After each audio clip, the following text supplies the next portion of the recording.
오늘 우리에게 주시는 하나님의 말씀은 이사야 40장 1절로부터 11절까지 있는 말씀입니다. 우리가 하나님의 말씀을 듣기 위하여 잠시 자리에서 일어서시겠습니다.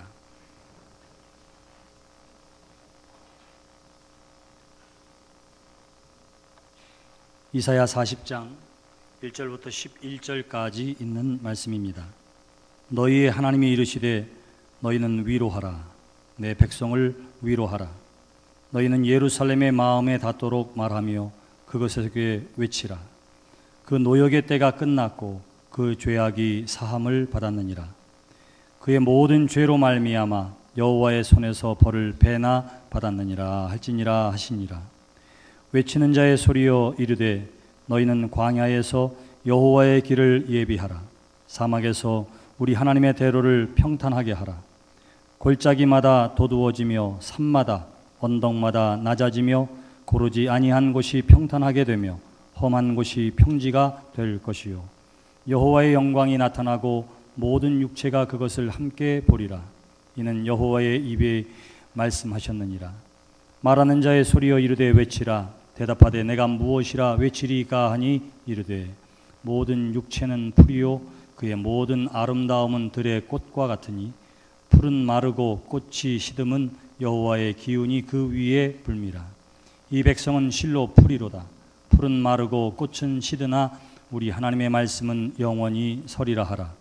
아름다운 소식을 시온에 전하는 자여 너는 높은 산에 오르라. 아름다운 소식을 예루살렘에 전하는 자여 너는 힘써 소리를 높이라. 두려워하지 말고 소리를 높여 유다의 성읍들에게 이르기를 너희의 하나님을 보라 하라. 보라, 주 여호와께서 장차 강한 자로 임하실 것이요 친히 그의 팔로 다스리실 것이라. 보라, 상급이 그에게 있고 보응이 그의 앞에 있으며 그는 목자같이 양떼를 먹이시며 어린 양을 그 팔로 모아 품에 안으시며 젖먹이는 암컷들을 온순히 인도하시리로다.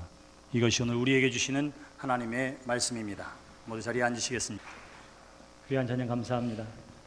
이번 주부터 함께 샤론 찬양대회 자리에서 찬양하는 우리 유현희, 안지숙, 윤신영 세 사람이 있는데 잠깐 자리에서 일어나시겠어요? 제가 기도하겠습니다. 하나님 아버지, 은혜를 감사합니다. 샤론 찬양대회 자리에서 하나님의 이름을 찬양하며 예배하기 위해 귀한 자리에 불러주시고 세워주신 유현희, 안지숙, 윤신영, 일상의 삶 가운데에도 임마누엘로 동행해 주셔서 눈동자처럼 지켜주시고 또 돌봐주시는 하나님의 은혜와 은총에 대한 감격을 가지고 나와 주 앞에 하나님께는 영광이요 자신에게는 간증이요 듣는 모든 이들에게는 은혜의 선포의 찬양이 있는 저들의 삶, 또 샤론 찬양대 되게 해 주시옵소서.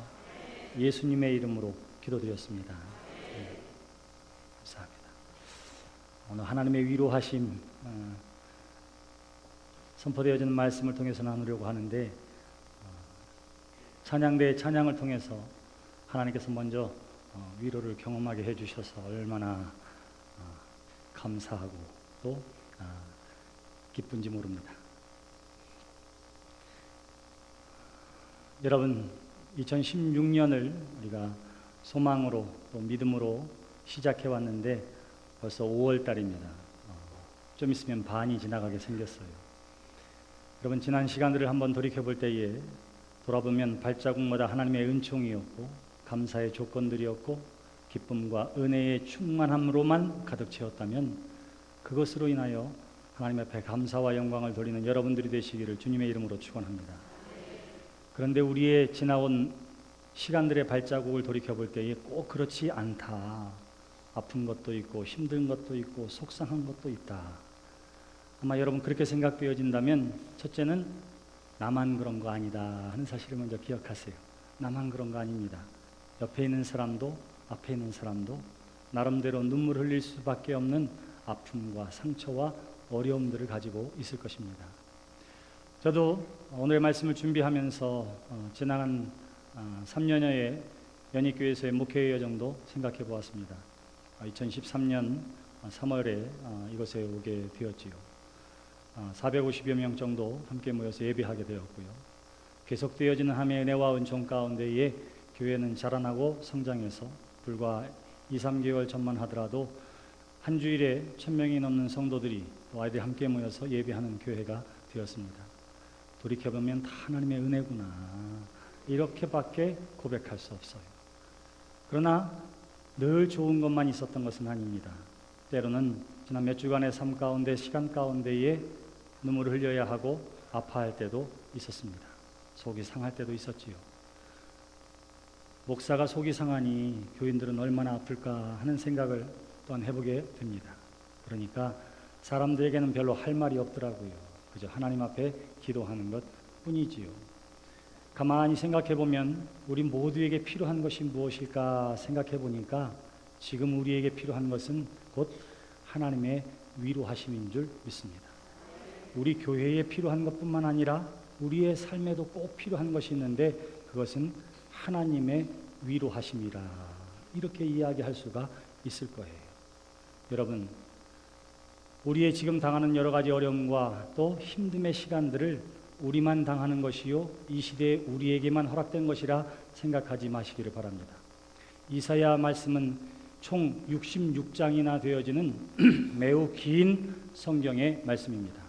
그 가운데에 1장부터 시작해서 39장까지의 말씀에는 하나님께서 하나님의 백성들에 대해서 심판하시고 벌하시고 야단치시는 내용들, 그래서 굉장히 강렬한 어조로 말씀하시는 내용이에요. 40장부터 시작해서 저 마지막 66장까지는 어떻게 되느냐면 그렇게 야단치시던 하나님이 완전히 어투가 바뀝니다.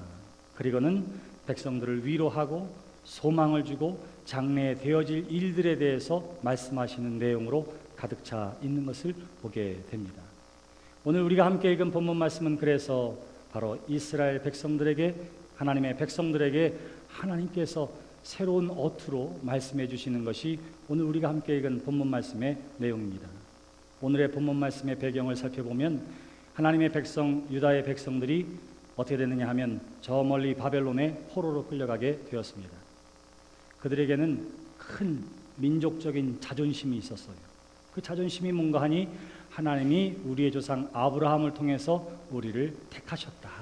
우리는 하나님의 백성이라, 하나님의 선민이라, 택함받은 민족이라 하는 자부심을 가지고 살던 사람입니다. 그랬는데 그들이 어떻게 하느냐 하면 지금은 바벨론의 포로로 끌려가게 됩니다. 그 영화롭던 예루살렘 성도 무너지게 되었고요. 아름다웠던 솔로몬의 성전도 어떻게 되느냐 하면 다 무너져서 돌 위에 돌 하나 남지 않게 되었고요. 그리고는 고향도 떠나고 부모도 떠나고 그리고는 문화도 낯설고 언어도 낯서는 이방 땅에 포로로 와서 살게 되고 있는 것입니다. 그냥 해외에 이민 온 것이 아니에요. 포로로, 노예로 끌려와서 살게 된 것입니다.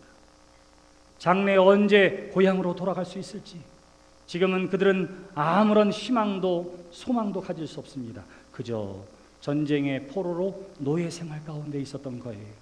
언제 이것이 끝날런지 장래를 기약할 수 없는 절망의 때에, 소망과 희망이라고는 요만큼도 찾아볼 수 없는 그때에 절망과 고통과 그리고 슬픔의 눈물을 흘리는 하나님의 백성들을 통해서, 이사야 선지자를 통해서 하나님이 말씀해 주십니다. 여러분, 뭐라고 말씀하시는가요? 여러분 1절 말씀을 보시기를 바랍니다. 너희 하나님이 이르시되 너희는 위로하라, 내 백성을 위로하라, 그렇게 말씀하세요. 뭐 하라고 말씀하셨다고요? 위로하라, 그렇게 말씀하세요. 하나님께서 하나님의 백성들을 이제 위로하십니다. 절망 가운데 있는 당신의 백성을 위로하십니다. 눈물 흘리고 있는 하나님의 백성들을 위로하십니다. 여러분, 우리가 기억해야 할 것이 있는데 하나님은 절대로 우리의 아픔과 고난과 고통을 외면하지 아니하신다고 하는 사실을 먼저 기억하시기를 바랍니다. 이미 출애굽기 3장에 보시면 하나님의 백성들이 바로의 압제하에서 애굽에서 종노릇하고 있을 때가 있었습니다. 그는 모진 노동과 고난과 고통 가운데 살아가고 있었습니다. 제대로 먹지도 못했고요, 헐벗음 가운데 있었고요, 의지할 것 아무것도 없었기 때문에 그저 신음소리밖에 낼 수 있는 것이 없었습니다. 바로 그때에 모세를 통해서 하나님에게 주시는 말씀이 출애굽기 3장 7절로부터 10절까지의 말씀입니다. 여호와께서 이르시되 내가 애굽에 있는 내 백성의 고통을 분명히 보고, 그래요. 뭐 했다고 하죠? 봤다. 그들이 그들의 감독자로 말미암아 부르짖음을 듣고, 그래요. 뭐 했다고요? 들으셨어요. 그 근심을 알고 뭐 했다고 이야기해요? 하나님께서 아셨다. 보고 듣고 아셨다. 내가 내려가서 그들을 애굽의 손에서 건져내고 그들을 그 땅에서 인도하여 아름답고 광대한 땅, 젖과 꿀이 흐르는 땅, 곧 가나안 족속, 헷 족속, 아모리 족속, 브리스 족속, 히위 족속, 여부스 족속의 지방에 데려가려 하노라. 이제 가라. 이스라엘 자손의 부르짖음이 내게 달하고 애굽 사람이 그들의 괴롭히는 학대도 내가 보았으니 이제 내가 너를 바로에게 보내어 너에게 내 백성 이스라엘 자손을 애굽에서 인도하여 내게 하리라. 하나님의 백성들이 당하는 고난과 고통을 외면하지 아니하시고 하나님 말씀하세요. 내가 너희들이 얼마나 힘들어하는지를 내 눈으로 보았다. 너희들이 힘듦과 아픔 가운데 부르짖는 그 신음을 내가 들었다. 다 말하지 않아도 그 마음의 억울함과 답답함을 내가 알고 있다. 이제 내가 하늘에서 너희들을 바라볼 뿐만 아니라 내가 직접 너희에게로 내려가서 너희를 내가 젖과 꿀이 흐르는 가나안 땅으로 인도하여 내리라. 할렐루야. 여러분, 하나님이 어떤 하나님이냐고 물으면 하나님은 우리의 고난과 고통과 아픔 가운데 함께 하시는 임마누엘의 하나님이요, 우리의 슬픔을 위로하시는 위로의 하나님이신 줄 믿으시기를 주님의 이름으로 축원합니다. 오늘의 본문 말씀도 그래서 이야기하시는 거예요. 뭐라고 이야기하느냐 하면 너는 내 백성을 위로하라, 이렇게 말씀하시는 거예요. 하나님의 백성을 외면하지 아니하십니다. 여러분, 예수님께서도 동일한 말씀을 하세요. 요한복음 14장부터 15장, 16장에 걸쳐서 예수님께서 계속해서 말씀하시는 것이 있습니다. 내가 이제 때가 되어서 너희를 떠날 때가 되었다. 내가 이제 너희를 떠나서 영원한 하늘나라 아버지의 집으로 돌아갈 터인데 걱정하지 마라, 염려하지 마라. 너희를 위하여 보혜사 성령을 보내주겠다. 이렇게 말씀하세요. 이게 요한복음 14장부터 16장까지 거듭되어지는 예수님의 약속입니다. 성령을 뭐라고 이야기했다고요? 보혜사라, 이렇게 이야기합니다. 여러분, 보혜사라고 하는 말은 두 가지 뜻이 있습니다. 하나는 헬퍼, 돕는 자, 이런 뜻을 가지고 있어요. 우리를 돕기 위해 누가 오신다고요? 성령이 오세요. 로마서 8장에 보시면 성령이 우리를 어떻게 도우시는지가 나와 있습니다. 성령이 우리의 연약함을 도우시나니 우리를 위하여 말할 수 없는 탄식으로 친히 간구하시느니라. 여러분, 우리가 기도하지 못할 그때에도 우리를 위해 기도하는 분이 계시니 그분이 곧 보혜사 성령이라. 우리가 기도해야 되는데 아는데도, 꼭 지금 기도해야 되는데 하는데도 여러분, 사단이 여러분들을 기도하지 못하게 하지요. 그럴 때에도 그 기도를 도우시는 성령이 계시다. 성령은 그렇게 이야기하는 거예요. 우리를 돕는다. 기도로도 돕지만 구체적인 우리의 삶 가운데에도 도우십니다. 돕는다고 하는 것은 대신한다, 이런 말이 아니에요. 제가 어렸을 때에 저 마당에 우물이 있었습니다. 어머니, 할머니를 돕는 일이 뭐냐 하면 일어나가지고 빨리 가가지고 우물에서 물을 떠가지고요, 그거를 들고 개수대에다 갖다 놓는 거예요. 물통을 채워놓는 거예요. 자, 우리 어머니 얼마나 인색한지 칭찬 한 번 안 했어요. 그저 씩 한 번 웃으면 그게 끝이에요. 근데 그 엄마 웃는 게 좋아가지고 어떻게 하느냐 하면 항상 그렇게 하는 거예요. 그렇게 하는 거예요. 처음에는 괜찮지만 몇 번 퍼다 보려면 얼마나 힘든지 몰라요. 그러면 옆에서 지켜보던 우리 삼촌이 어떻게 하느냐 하면 와가지고, 야 동현아, 내가 같이 들어줄게 그래요. 자, 물통을 드는데 어떻게 한다고요? 혼자 들지 않고 옆에서 같이 들어줘요. 이게 돕는 것입니다. 성령은 우리를 대신하는 분이 아니라 이와 같이 어떻게 해요? 같이 들어주는 거예요. 같이 들어주는 거. 그래서 보혜사 성령, 우리를 도우시는 분을 예수 그리스도께서 우리 가운데에 보내주신 줄 믿으시기를 바랍니다. 우리 가운데 함께 하시는 성령은 우리를 도우시는 하나님이세요. 두 번째, 돕는다라고 하는 의미도 있고 또 하나가 있는데 위로자, 컴포터, 이런 뜻을 가지고 있습니다. 우리를 위로하세요. 우리를 위로하세요. 그래서 보혜사 성령을 우리 가운데 보내주셨는데 그 성령은 우리를 도우시는 분이요, 우리를 위로하시는 분이라 하는 것입니다. 여러분, 성령의 위로하심이 여러분 가운데 경험되어지게 되기를 주님의 이름으로 축원합니다. 아이고, 갈 때마다 하나님은 위로의 하나님이요 성령은 우리를 위로하시는 분이라고 하는데 나는 그런 걸 한 번도 경험하지 못했어요. 여러분 가운데 그런 사람이 있게 되거든 하나님의 위로하심을 경험하는 방법을 배우시기를 바랍니다. 여러분, 우리가 잘 아는 다윗이 있었습니다. 그의 인생을 가만히 살펴보면 얼마나 억울했는지 몰라요. 얼마나 억울했는지 몰라요. 청년의 때에 노라도 현찬을 판에 어떻게 합니까? 사울의 시기와 질투 때문에 어떻게 돼요? 계속해서 생명의 위협을 받습니다. 나라를 위해서, 하나님의 영광을 위해서 골리앗과 싸워 이겨서 나라를 위기 가운데 구하기도 했지만 그의 인생은 순탄하지가 않았어요. 그 나라의 왕 사울이 그를 시기해서 죽이려고 합니다. 군대를 이끌고 따라다닙니다. 근데 이 청년 다윗은 아무것도 없어요. 그러니까 매번 도망다니는 것밖에 없습니다. 그렇게 도망다니다가도 어떻게 하느냐면 위기 가운데 아무 갈 데가 없으면 그제서야 하나님 앞에 간절히 기도하는 거예요. 눈물을 흘리며 기도하는 거입니다. 그런데 그럴 때마다 용케 살아나는 것을 경험하게 됩니다. 그의 인생이 그걸로 끝난 것은 아니에요. 그가 왕위의 자리에 올랐습니다. 나라가 얼마나 크게 성장했는지 몰라요. 그러던 때에 그가 한눈을 팔아서 어떻게 됩니까? 간음하게 되고 살인하게 되고 죄를 짓게 됩니다. 하나님 앞에 회개하고 하나님의 용서하심을 받았어요. 하나님이 주신 새로운 기회를 얻고 다시금 귀한 일에 사용되어지게 되었습니다. 그런데 하나님과 그의 관계는 그랬지만 사람들은 그를 내버려 두지 않았어요. 수근수근하고 비방하고 손가락질하는 일들이 있었습니다. 다윗의 마음이 얼마나 아팠는지 몰라요. 그때에 다윗이 한 가지가 있습니다. 그것이 뭐냐면 하나님 앞에 나와 자신의 마음을 토해놓는 거예요. 여러분, 시편 31편 13절에 이 말씀이 있습니다. 내가 무리의 비방을 들었으므로 사방이 두려움으로 감싸였나이다.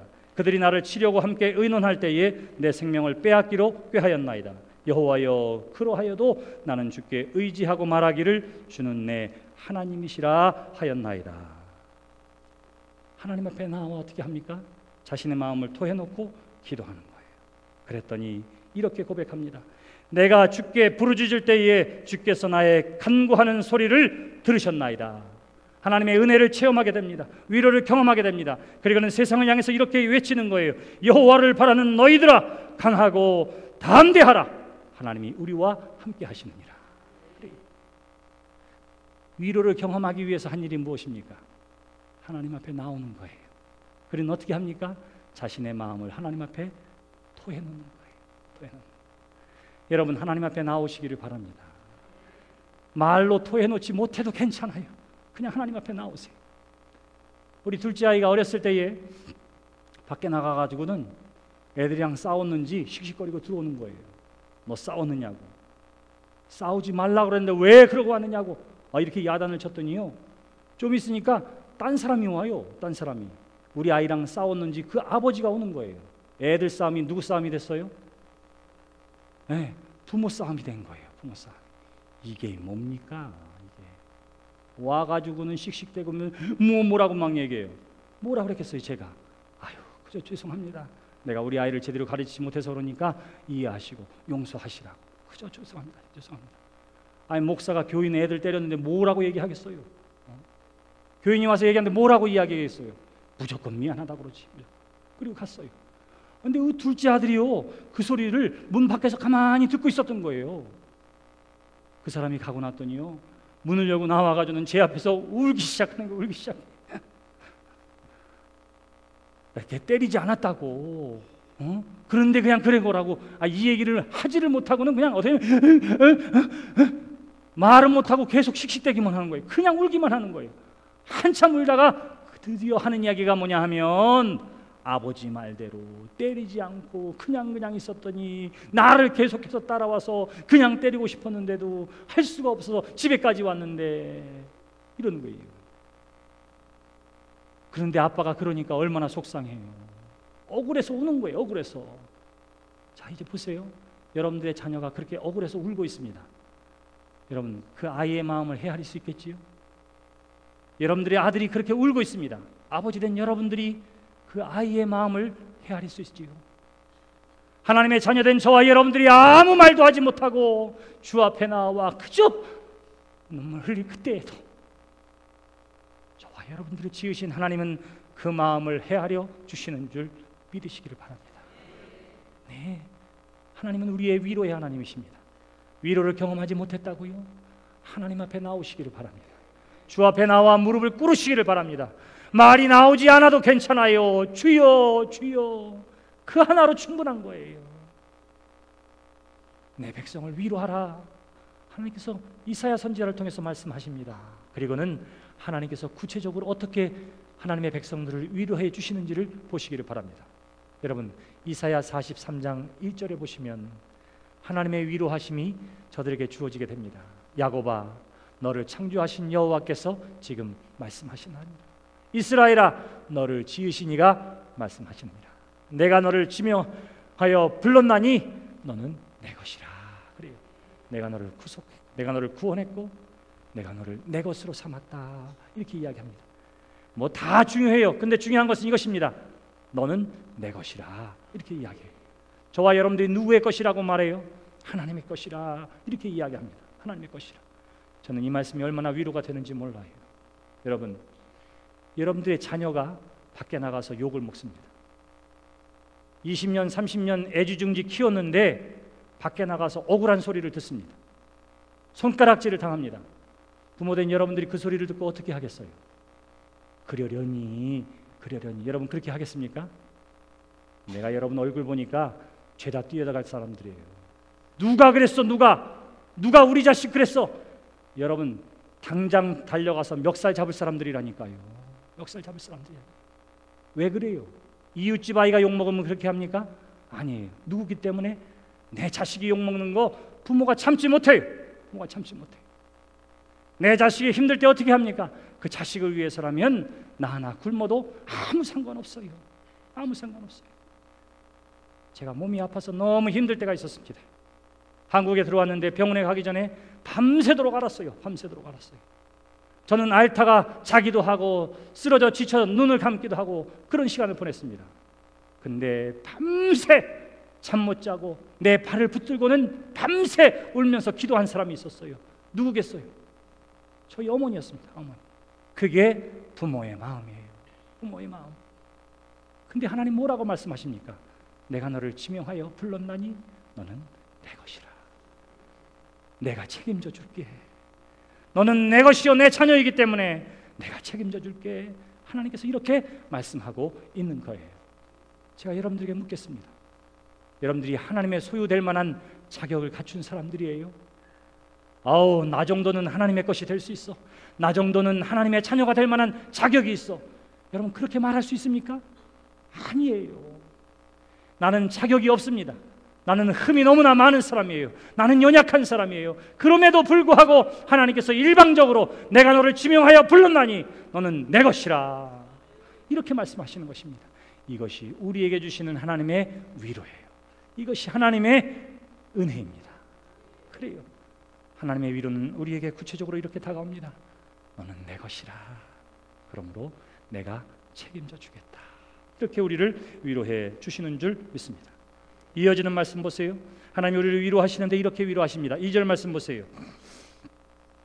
너희는 예루살렘의 마음에 닿도록 말하며 그것에게 외치라. 그 노역의 때가 끝났고 그 죄악이 사함을 받았느니라. 그의 모든 죄로 말미암아 여호와의 손에서 벌을 배나 받았느니라 할지니라 하시니라. 그렇게 이야기해요. 이 말이 무슨 말입니까? 여러분, 하나님의 백성들이 바벨론의 포로로 끌려간 데는 이유가 있어요. 하나님께서 어떻게 하면 이미 가나안 땅에 들어가기 전부터 너희는 여호와만 섬길지어다 말씀하셨습니다. 만약에 너희가 우상 숭배에 빠진다면 너희는 이방에서 객이 될 것이라. 하나님께서 이미 경고한 적이 있어요. 가나안 땅에 들어가서 그들이 우상 숭배에 빠졌을 때에 수없이 많은 선지자와 예언자들을 통해서 거듭 죄 가운데 돌아서라고, 우상 숭배에서 돌아서라고 하나님께서 피를 토하면서 이야기한 적이 있었습니다. 그들은 듣지 않았어요. 그들은 순종하지 않았습니다. 그들은 외면했습니다. 귀를 막았습니다. 그리고는 마침내 하나님의 때가 되어서 그들은 그 죄에 대한 값으로, 형벌로 이방의 객으로 나아가게 된 거예요. 지금 그들은 바벨론에서 하나님의 진노 가운데에 그들이 지은 죄 가운데 벌을 받고 있었던 것입니다. 그런데 그 백성들을 향해서 하나님께서 2절로 말씀해 주시는 거예요. 그 노역의 때가 끝났고 죄악이 사함을 받았느니라. 할렐루야. 무슨 말이에요? 너희는 이제 용서받았다. 너희는 이제 용서받았다. 이렇게 말씀하시는 거예요. 여러분, 용서 없이 구원함이 없습니다. 용서 없이 희망이 없어요. 용서 없이 내일은 있을 수가 없는 것입니다. 용서가 새로운 시작이요, 용서가 곧 희망의 시작인 줄 믿으시기를 바랍니다. 그래서 하나님께서 말씀하시는 거예요. 너희 용서받았다. 벌도 충분히 받았다. 이제 너희에게는 회복만이 있을 것이라. 하나님께서 그렇게 말씀하시는 거예요. 여러분, 한 교회가 성장하니까 말이죠, 기도원을 하나 크게 세웠어요. 그래서 기도원을 세우고는 기도원의 원장 목사님이 계시고, 그리고 어떻게 하느냐 하면, 그리고는 교회에서는 이렇게 신앙생활을 하고, 교인들이 금요일이고 시간이 되면 기도원에 가서 기도를 합니다. 근데 이 기도원 원장 목사님이 얼마나 말씀 가운데 살고 늘 기도 가운데 있는지, 기도하실 때마다 하나님을 만나고 하나님의 음성을 듣고 하나님이 보여주시는 환상을 보고 하나님과 대화하고 그러는 거예요. 그러다 보니까 교인들이 기도원에 자주 갑니다. 자주 가요. 산 아래에 있는 담임 목사님이 좀 삐졌어요. 에이, 어떻게 저렇게 그냥 그러나. 와서 교인들이 이야기하는데, 그 기도원 원장님은요, 하나님과 직접 대화도 하고 하나님의 음성을 듣기도 하고 그런데요, 막 이렇게 얘기해서 교인들이 막 따라다니니까 이 담임 목사님이 화가 나서 이렇게 이야기합니다. 진짜 그 사람이 하나님과 대화하는지 내가 시험해 보겠어. 그럼 뭐라고 하냐면, 내가 신학교 다닐 때 아주 큰 죄를 지었는데 그 원장 목사님한테 가서 이야기하라고. 하나님과 대화할 때에 우리 담임 목사님이 무슨 죄를 지었는지 하나님 앞에 물어봐서 그 죄가 뭔지 알아맞히면 내가 그것을 인정하고, 그렇지 않으면 그는 가짜요, 가짜. 그런 집사님을 불러서 이야기하라 그랬습니다. 목사가 얘기하니까 집사님이 그냥 또로로 그 밤에 기도원에 간 거예요. 그리고는 원장 목사님한테 이야기합니다. 목사님, 그때 산 아래에 있는 담임 목사님이 이야기하는데요, 원장 목사님이 하나님을 만나고 대화하고 그런다 그러니까 우리 목사님 말씀하시기를 우리 목사님 신학교 때 무슨 죄를 졌는지 하나님 앞에 꼭 물어보고 알아와 달래요. 그랬어요. 그래서 내려왔습니다. 한 주가 지나고 두 주가 지났는데 아무 소식이 없어요. 담임 목사님이 묻습니다.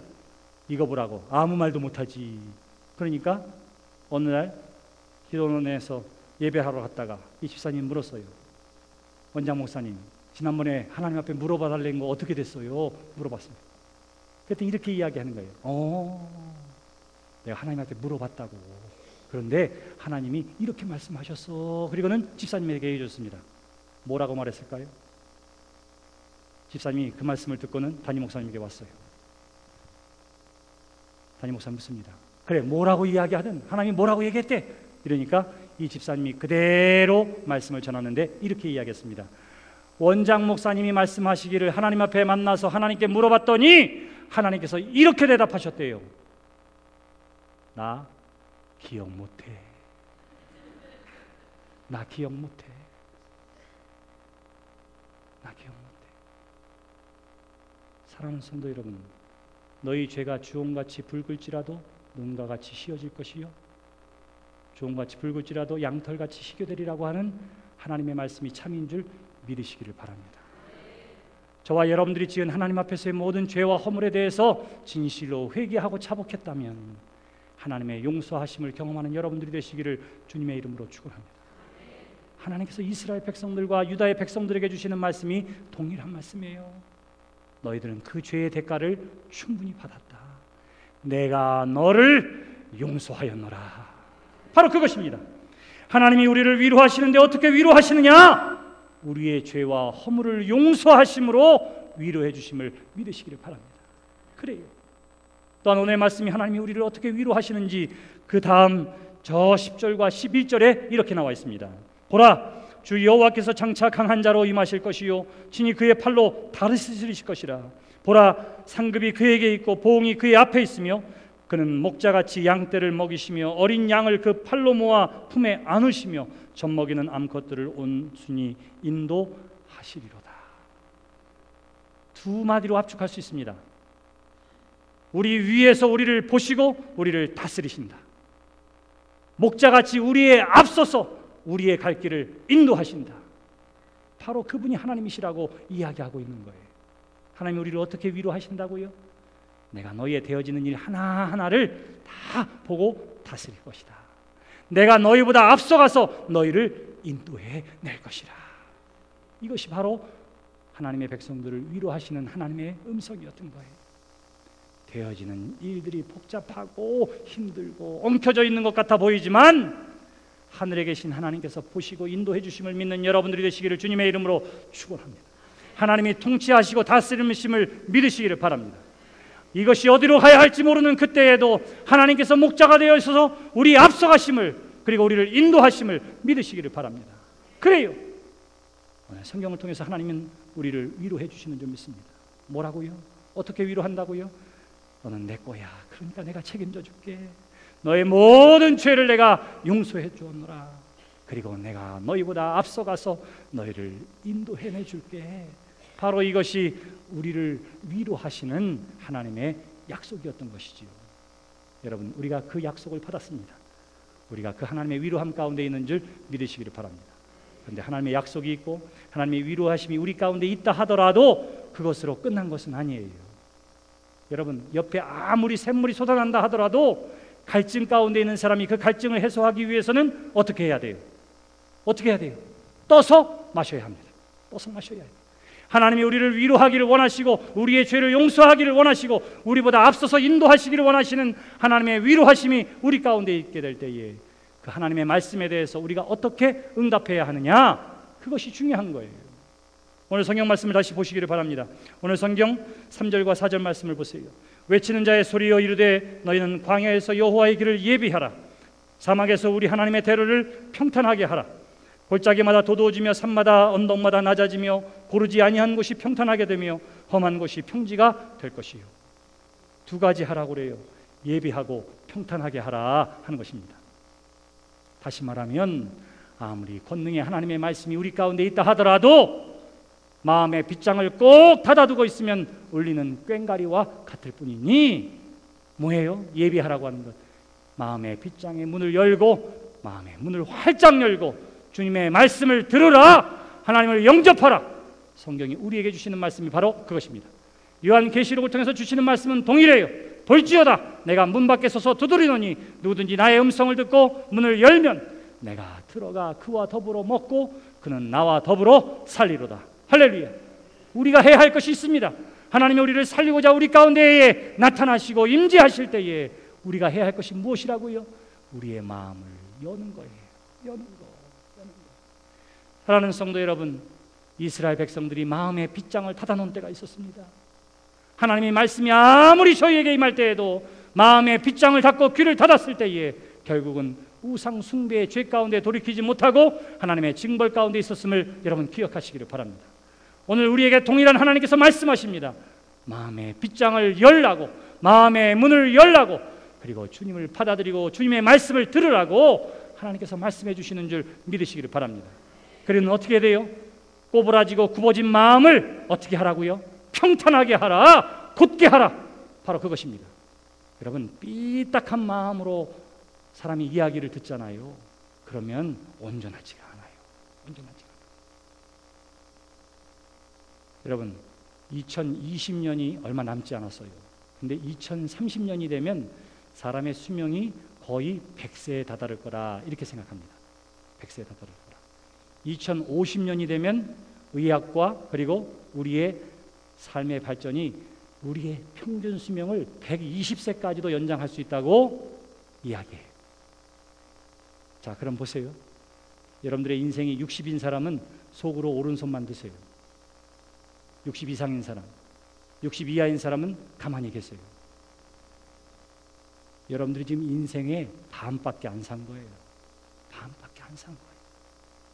인생의 반밖에 안 살았어요. 근데 그 반밖에 안 산 인생 가운데에 마음이 약간 삐뚤어져 있습니다. 나 이번에 새로 시작했는데 말이야, 바리스타 좀 공부해 보려고 그래. 은퇴한 다음에 내가 젊은 사람들한테 커피도 좀 타주고 바리스타에서 좀 봉사도 좀 하고 일도 좀 해보려고 그래. 이렇게 이야기하면서 친구에게 이렇게 이야기합니다. 너도 해봐, 너도 해봐. 뭐예요? 좋은 겉면 아니겠어요? 좋은 겉면. 근데 마음이 삐딱한 사람은 어떻게 받는지 아세요? 내가 공부 못했다고 지금 나보고 또 공부하라는 거야? 나한테 시비 건다고 생각해요. 겉면 하는데도. 아무리 좋은 이야기도 삐딱하고 왜곡되어 있으면 절대로 좋게 들리지가 않는 거예요. 아무리 능력과 생명의 말씀이라 하더라도 마음에 빗장이 담겨져 있고 죄인의 마음으로, 고부라진 마음으로 그 말씀을 들으면 그것은 우리를 생명에 인도해내지 못할 것입니다. 그래서 뭐라고 얘기해요? 평탄하게 하라, 평탄하게 하라. 마음 평탄하게 하고 생각을 곧게 하라. 성경이 우리에게 주시는 말씀이 바로 그것입니다. 그러므로 사랑하는 성도 여러분, 오늘 이 시대에 우리 교회에도 여러분들의 삶에도 하나님께서 위로해 주시기를 원하시는 줄 믿습니다.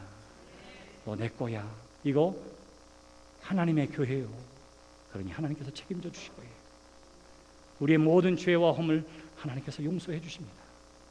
하나님께서 위에서 다스리시고 앞서서 저와 여러분들의 삶과 우리 교회를 인도해 내 주심을 믿으시기를 바랍니다. 그리고 오늘 주시는 말씀 가운데 이 놀라운 은혜와 은총을 경험하기 위해 꼭꼭 닫혀진 마음의 빗장을 활짝 열고 마음의 귀의 뚜껑도 활짝 열고 생명의 말씀, 능력의 말씀, 하나님의 말씀에 귀를 기울이고 주님을 받아들이기 위해 마음은 활짝 열고 주님을 영접하는 여러분들이 되시기를 바랍니다. 삐딱한 자세로 앉지 마세요. 삐딱한 자세로 듣지 마세요. 온전하고도 평탄함으로 여러분들의 길을 예비하여 위로의 하나님을 만나고 그 하나님으로부터 참 소망과 위로가 경험되어지는 우리 모두의 삶과 우리 교회와 민족이 되기를 주님의 이름으로 축원합니다. 기도합시다.